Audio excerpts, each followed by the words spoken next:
Because you people and 62 million other Americans are listening to me right now. Because less than 3% of you people read books.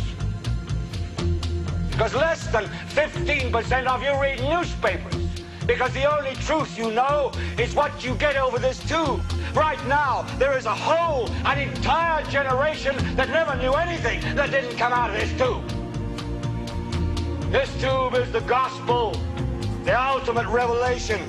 This tube can make or break presidents, popes, prime ministers. This tube is the most awesome goddamn force in the whole godless world. And woe is us if it ever falls into the hands of the wrong people. And when the largest company in the world controls the most awesome goddamn propaganda force in the whole godless world, who knows what shit will be peddled for truth on this network.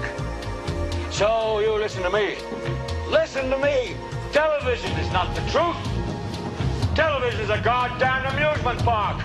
Television is a circus, a carnival, a traveling troupe of acrobats, storytellers, dancers, singers, jugglers, sideshow freaks, lion tamers, and football players. We're in the boredom-killing business. But you people sit there day after day, night after night, all ages, colors, creeds.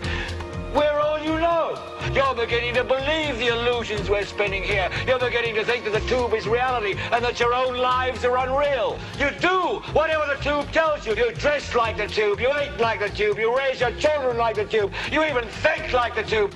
This is mass madness, you maniacs. In God's name, you people are the real thing. We are the illusion.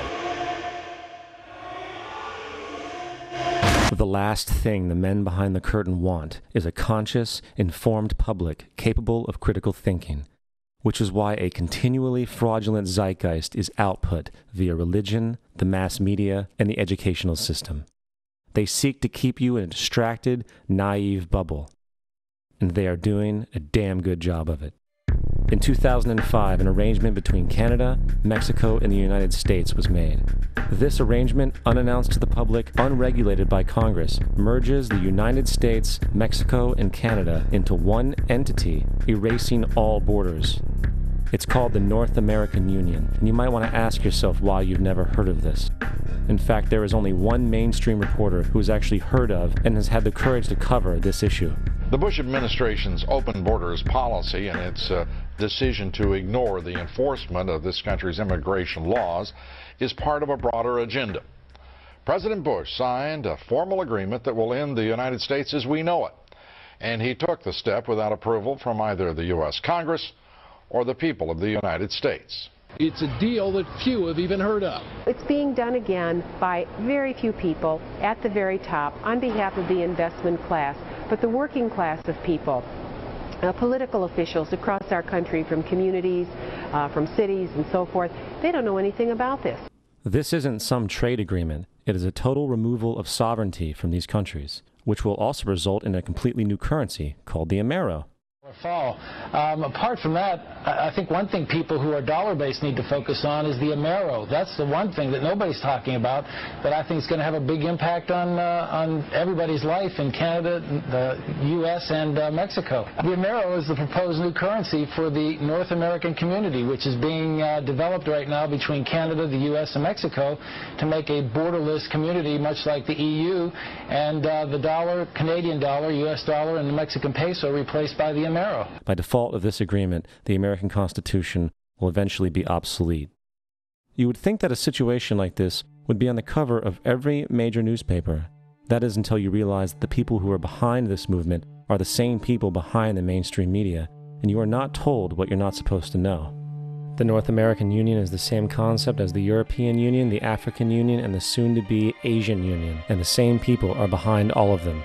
And, when the time is right, the North American Union, the European Union, the African Union, and the Asian Union will be merged together, forming the final stages of a plan these men have been working on for over 60 years. A one-world government.